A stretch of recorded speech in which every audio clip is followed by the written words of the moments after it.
Welcome to the All in Design podcast, the podcast that dives a little deeper into the world of UX. My name is Lindsey, and I'm a content designer at Kindred, coming to you from London. We'll be joined by UX professionals from around the world to talk about their experiences, challenges, and advice when working in the world of UX. Today, we're joined by Ash Clay, head of UX here at Kindred. Ash has been here at Kindred for 5 years now. I think I got that right. Yep. And has seen the UX team evolve and grow, and he's also steered the team through a global pandemic. So welcome to the podcast, Ash. It's great to have you on the show. Great to be here. Thanks, Lindsey. On today's episode, we'll be getting to the heart of what UX is, what UX used to look like versus what it looks like today. And Ash will also be sharing some insights into the value of UX and why a business should care about UX. So let's get started. Firstly, I wanted to address a misconception that UX is just marketing, but with a fancier name. Although both disciplines do share some of the same goals, they are quite different, especially when it comes to things like speaking to the users. So I would love to hear your thoughts on why UX is not marketing. Absolutely. It is a thought-provoking question. And I think getting to the heart of the fact that UX aligns and overlaps with a significant part of any business.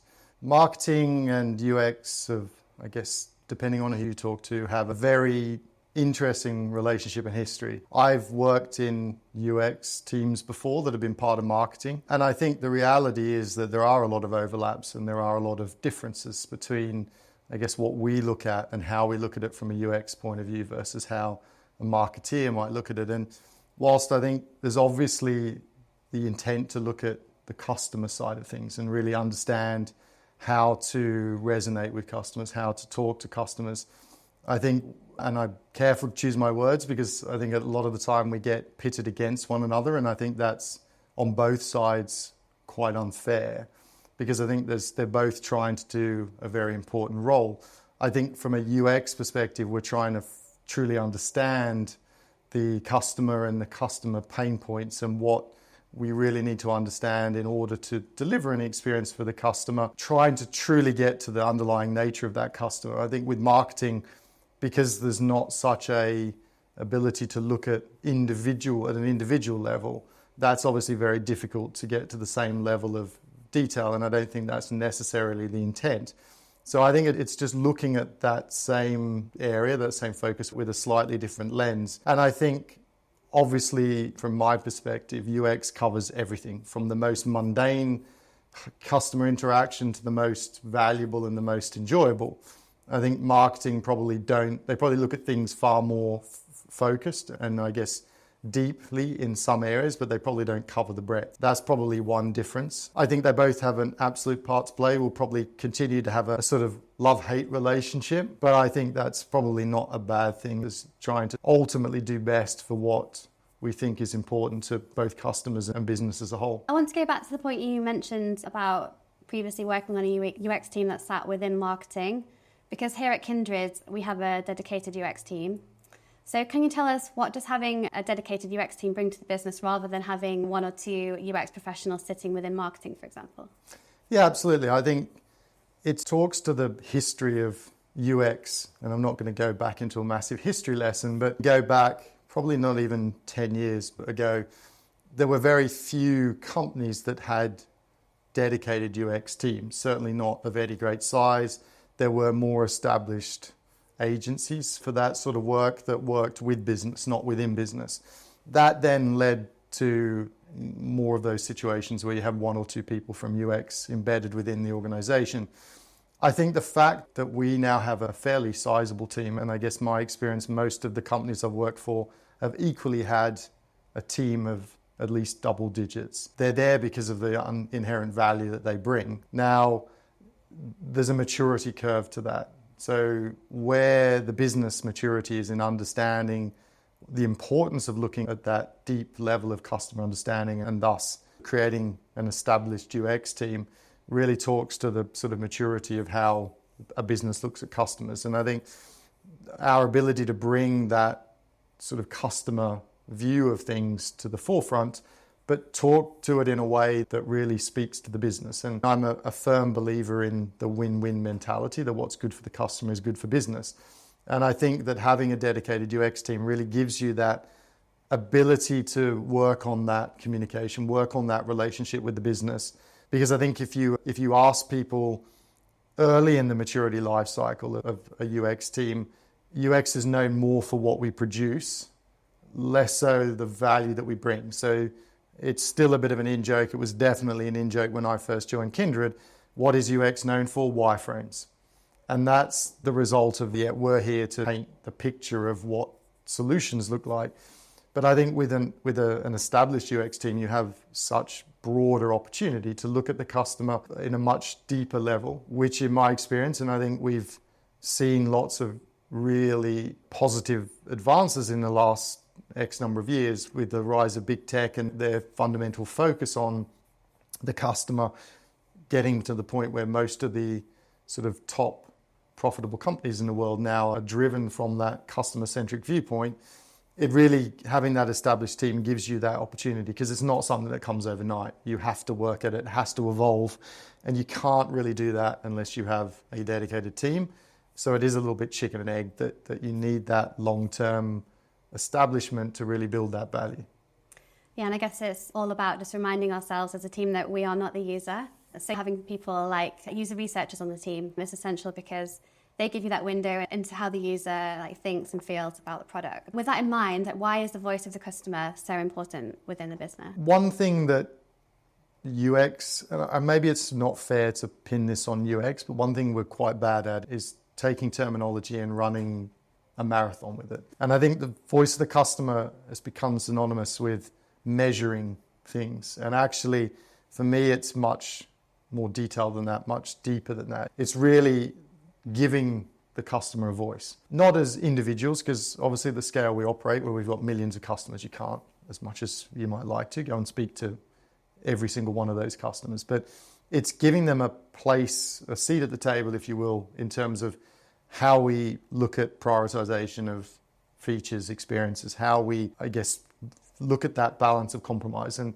for me, it is putting them on par, and I things on the sort of triangle of how you evaluate things.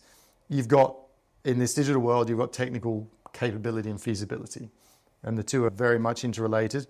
And then you've got what ultimately we're trying to achieve as a business. But unless you look at, I'm a firm believer that unless you add the customer voice to that, the customer want and need, you get an imbalance. And that for me is the importance of looking at that as a triangle. You can, of course, go in one direction more than the other, but it creates that imbalance. And therefore, I think that our responsibility and the responsibility in setting is to represent the customer and give them a voice. But it is, and to the previous question on how we maybe look at the differences between UX and marketing, I think it's very much for us to, though, not overstep and think we become the customer. Because, again, we can't hope to talk to millions of individuals, and we might not align with the direction of a solution that we go for. We might not even like the product that we are ultimately building, but the importance is the ability to abstract your personal opinions and needs with that of the customer, and you can't do that unless you give that lens, you give that voice to what the customers ultimately want, and you put all of the mechanisms in place to make sure that you're getting a legitimate sort of voice from the customer. Yeah, so we're not the users, but we're an advocate for the users. Exactly. So that's when things like research and data come in, and they play a huge part of the UX process. Can you explain why being evidence-based is so important? Absolutely, and it talks to the previous point that unless you can quantify something, unless you really have the ability to measure it, it's the age-old adage, if you can't measure it, you can't improve it. But it's more than that. I think it is making sure that you're not, because it's human nature, you gravitate towards that which you understand the most. So you're going to look at yourself, and I think it's a daily challenge for anybody building experiences. Everyone's a user of a system in some form, and everyone has their personal preference and opinion towards that. And I'd argue that UX professionals are no different. The only way to ensure that you don't drive in that direction, consciously or subconsciously, is to have the ability to evidence things and to have that direct input in many different forms from the customer itself. Otherwise, you're almost getting to that point of egotism where you believe that you're speaking for the millions of people, and I'd argue that's an impossibility. And I think it equally talks to one of our principles at Kindred, that one of our values is we are scientists. And I think it talks to that science of psychology and really the profession of research. I dislike, and this is no disrespect to the creative people, because I think that's the great thing about UX.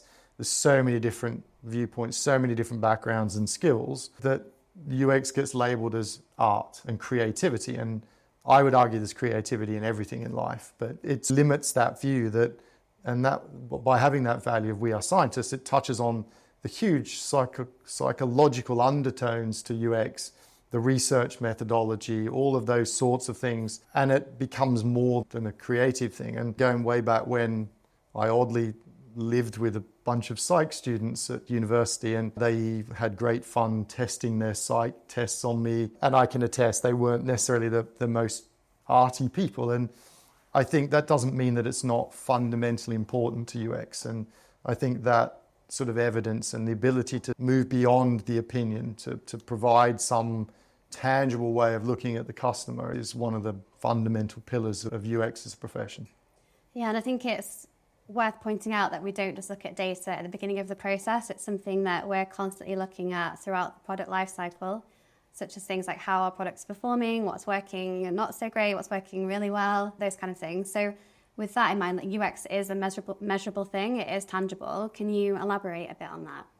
Yeah, I think it's a very valid point that you don't create something once and then it's done. You've got to continually review changes in culture, changes in perception, changes in technology. I think to do that, you've got to continually measure something and see that change over time. For me, UX is either responding to user and customer behavior or trying to subtly change customer behavior. And that's done for many different reasons. And I guess the only way to tell that you're moving in that direction is to measure it and to make it tangible. I mean, it is really looking at it from that point of view that you need to go into something with a certain amount of insight, but you also need to be willing to be really have your own ideas challenged and not be afraid at the very end of something to see something that you didn't see before, and not feel that it's a negative and that's some reflection of you and your professional capability to say, let's stop, because we now see something that means that we're moving in the wrong direction. And that's very difficult. I mean, you really suffer from that sort of idea that we've spent a huge amount of time on this, it's wrong to stop. But actually, if you're measuring it, if you're able to quantify it, then absolutely you should be able to say, actually, no, it's better to stop. And that for me is a huge sign of maturity of an individual, but also more importantly of a team, to have those measures in place and to truly say, yep, we might have just, and I wouldn't say it's wasted because you've learned something, but let's say you've wasted that time. It's far better from that customer voice point of view to say, actually, no, we're not going to go ahead with this because we now understand something which is fundamentally different to the way we did before. So if we're looking at that data and making iterations to our designs based on that data throughout the whole process, as well as keeping up to date with the changes and the developments within UX as a discipline itself, would you say that being adaptable is a must for any UX team and individual within that team? 100%. I buy into the view that you have to adapt or die. And I think that's true of anything, but I think it is very pertinent to UX because you need to adapt your own expectations. You need to adapt your understanding of the customer. You need to adapt the toolkit that you're using. You need to adapt the way you interact with different stakeholders. You have to adapt. It is really at the crux of it, because I think if you fail to do that, then you're going in with a very fixed way of looking at things. And okay, maybe if it's a very simplistic thing that you can enact and understand in a very short space of time, that doesn't perhaps become such a risk. But if you're looking at some of the truly complex problems out there in the UX domain, you're probably not looking at that level of simplicity. And I think unless you're adapting over time, that becomes a challenge. And I think the adaptability for UX as a team within a business is massive, because you've got to reflect that the business is adapting around you. It's adapting to things that are an external influence. It's adapting to business strategy, but it's also adapting to an understanding of what UX is. And therefore, if you are a believer that you're not having to adapt accordingly, then you're suggesting that you're a bit of a sort of stuck stone in the middle of the river, that everything's going on around you and you're just sort of holding steadfast. I think that's far too a complex scenario to live with. And I think, again, looking at how UX and my involvement has evolved over the last 20 years, UX wasn't even a term I can remember being used when I stumbled into UX. And all the tools that we now have available have adapted over time to be more customer-centric and to allow a clearer and cleaner focus on the practice of UX in comparison to what it was before. And I think all of that adaptability has been needed along the way. I can't imagine you'd be using some of the tools from 20 years ago now under the basis of I don't want to adapt because the world's moved on. That actually leads me nicely into my next question. So as someone who has been working in UX for around 15 years and in digital tech for over 20 years, how have you seen the perception of UX evolve over that time? It's a really good question. Clearly, it's perceived as having greater value. I think there's been good and bad. I think we as a profession don't do ourselves any favors with continual arguments over job titles and what's more important, one thing versus the other. The reality is that the value is at the whole. You can't say that you have the capability to deliver on an optimal outcome if you've got a one-dimensional lens on things. And I think that takes an adaptability and an iteration over time to really get to a point where you can break it down and understand that. And to have that true sense of collaboration, it needs to collaborate internally, it needs to collaborate with customers, it needs to collaborate with other parts of the business. And that takes relationship building and time, and all the things that you put under the banner of soft skills become a massive and massively important aspect to that. And that doesn't come overnight, that happens over time. And I think that it's become more sophisticated. The specialism of UX and the specialism of certain skills, as much as we do a really bad job at putting labels on them, the specialization and now the fundamentals that are taught in things like universities, they've come a long way. I did computer science at university. I think there might have been one direct module that talked about the user, but it was all on the basis of technology and all on the basis of engineering. And that's evolved now to where it is, which is parts of that have become their own degree in their own right. And I think that opens up huge possibilities.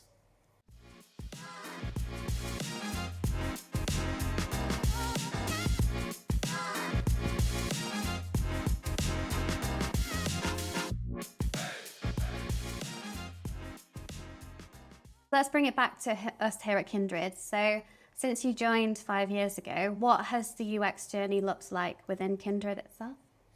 Yeah, I guess it's really interesting and really scary to reflect, on the last 5 years. Kindred as a business is growing in maturity and scale. The challenge has been navigating those two. They don't often sit necessarily very well against one another. Trying to scale without maturity creates problems. Trying to improve maturity without scale creates problems. So they're very much bedfellows in that sense. You can't overlook one versus the other. The external factors to that and the sheer level that UX has been raised to now in terms of talent and importance to business as well. That's been the constant lens which I've been forced to look at the team within Kindred and Kindred as a whole for the last 5 years. There's as many internal factors and pressures as there are external, and even creating that balance is a challenge. For me, I think the buy-in from the business over the last 5 years has gone from strength to strength. I think it's probably the reason I'm still here after 5 years and still find the energy and the passion to drive into, what's important for the team is that sort of empowerment, and the faith is there and stronger now than it was 5 years ago. I think the team that we've managed to build, that's something I take a certain amount of personal pride in, is gone from something which was like really quality professionals, but it had grown very organically. So when I joined, it was a sort of a slightly disparate group of people trying to align and focus. And again, some of those people are still here, and that wasn't criticism of their talents and skills, but probably more of a reflection of how UX had grown up with Kindred.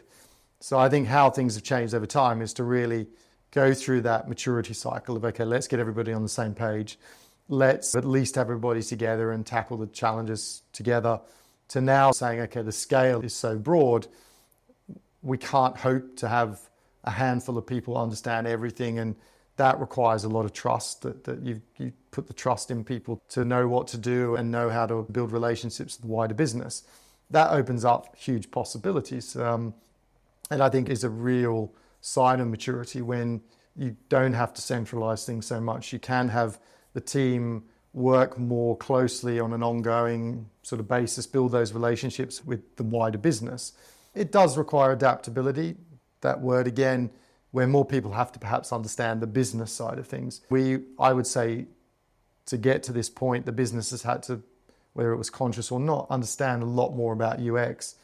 We perhaps now need to reciprocate in areas that we don't and truly understand the business. And again, it comes back to that win-win mentality that probably has been a bit of a rudder over the last 5 years, probably even longer, that if that's not there, you're imbalancing one way or the other, and you'll either have a perfect product you can't sell, or you'll have a sellable product that no one wants to use. And again, these are all typical adages that get thrown around, but I think they are very defined in that context, that they're there for a reason. And I think that's where we're probably at right now, is how do we really work in that cross-functional matrix organization where UX has value as a focused entity, but how that's being used, where the value lies, where those relationships are being built are as much with the wider business and with UX. And that's a really exciting journey to be on. That for me is the next step of the business really understanding the value of what we bring, is to see that customer voice be played out by a group, not just UX. And I think that's definitely where we're at the moment. And I think the word that has probably stood out amongst everything over the last 5 years is it's about remaining relevant to Kindred as a business, relevant to the team that we become, but relevant to UX as a profession. It looks very different now than it did 5 years ago. So would you say being relevant is one of the biggest challenges facing UX in our team, but also as an industry as well? Or are there other bigger challenges that you think we're going to be facing this year and in the coming years? I think it is relevance. I don't think it's relevance to the specific point. I think relevance to any business is always a constant. Businesses adapt. There's some really famous cases of businesses completely pivoting. And I'd argue that if UX is a part of that, UX is not fundamentally changing, but the business around it. So being relevant and understanding the relevance you have as a team to the business is massively important. Relevance to a maturing, growing profession is as big a challenge. And I don't do too many of these things. I'm a sort of believer that there's enough strong opinions out there, and I'm sure even my sort of viewpoints on these questions, a lot of people have very passionate counter views on, and for me that's fine. But I think our industry does get overly dominated by fixation on trying to make things that are inherently complex simple. And I think that means that perhaps people's focus on relevance is in the wrong place. I think it's relevant to the maturity of disciplines and the specialization of things like service design and the rise of things like design ops in scalable organizations. They're the really interesting things to stay relevant to. They're labels and thought processes that didn't exist a period of time ago. And therefore, you've got to look at that relevance. I'll have no interest, and I could care less about the relevance of job titles and, oh, actually, this is the difference between UI and UX and blah, blah, blah, blah, blah. That's just sound bites for people trying to put things in a box and put a label on things. And the reality is, unless you have a collaborative group that can look at the same problem with slightly different lenses but come to a collective outcome, then all you're going to do is end up arguing. And that's what I see played out. And that's the worry I have, is that a lot of people perhaps grow up now with that UX mentality that I'm this, or someone's telling me I should be this, and my remit's here, and that someone else is bigger than that. And it should be bigger than that. You should be confident to know where your expertise lie, and equally confident to know when to collaborate with others and agree and disagree, and that whole melting pot of ideas is not helped by the arguments that are played out at superficial, simplistic level. And unfortunately, you only have to look at Twitter or LinkedIn. That's what dominates that landscape. the arguments over those things. The comments going to thousands, no, you're wrong, you're wrong. The reality is, if it was that simple, we'd probably be a lot further ahead when it comes to UX as a profession. And I think, so looking at that relevance is really important. Understanding where the relevance lies is perhaps the challenging part. Yeah, so with challenges always comes opportunities. So what would you say are the biggest opportunities here at Kindred, but also in the industry as a whole as well? Yeah, I've probably touched on a few of them. The specialization of skills, the sort of underlying academic foundation that a lot of this stuff's built on. Like I said, I'm sure it was there in one guise or another in the past, whether through computer science, psychology, arts, etc. But now there's a broader lens to that. There's a very perhaps commercial lens. There's perhaps a more product-driven lens that actually means that there's some extremely well-educated people out there looking at these sort of specialisms. And I think if you can get those specialisms together, that's hugely powerful and creative and exciting. So I think if we can get over the hump of I do this, you do that, all that nonsense, I think actually having that specialism and that focus allows people to learn from one another, allows a very clear viewpoint from those different lenses and put them together in a way that you can facilitate and incubate, and that's a massive positive. And it doesn't mean there's not still room for generalists. I think I'm a generalist. I like holistic and high-level understanding of complex problems, but I probably know when I reach the boundaries of my specific expertise. So being able to go and call on people with much greater level of sophisticated knowledge than I have is both a need and a hugely rewarding activity. And I think the same plays to Kindred, that the opportunity of the investment that UX as a team has, that the stature that UX gets put on, and the, let's say pedestal, it's too egotistical way of looking at it, but it's one of the really rewarding parts. I don't think that anybody in Kindred would necessarily say that UX has no value. There might be different interpretations of what that value is, but that's hugely empowering. That gives you such a strong foothold to not have to argue for doing user research and argue for the cost of what that comes with. That's almost inherently there, that, yeah, okay, you guys are really important. What you need will get you. That means that for me personally, I don't have to focus on pushing for those things, which means that we can focus on all the really exciting things that we want to do more of, we want to do at a better level, we want to get involved in. That's massively exciting. That's probably why after 5 years, I still have as much enthusiasm and energy for life at Kindred and life within UX at Kindred, because that's a constantly evolving space. And it's one that you're building from a position of strength, not a position of having to really push why is it important, because I think that understanding in one form or another is already there. Yeah, as UX professionals, we've got a lot of things to work on, but also quite a lot of things to look forward to as well. Thank you so much for your time today, Ash. It's been great chatting to you, and hopefully we've got to the heart of what UX is, and it's hopefully clear as people out there listening who perhaps were a bit unsure of what UX really was. So yeah, thank you, Ash. Brilliant. Thanks, Lindsey. It's been a pleasure. On the next episode, I'll be talking to Chris Parmenter, Head of Product Design at Kindred. We'll be looking back at the past year. Can you believe 2022 is nearly over?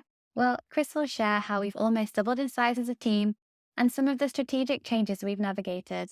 If this sounds like something that you'd like to hear about, join us next time on the All in Design podcast. See you there.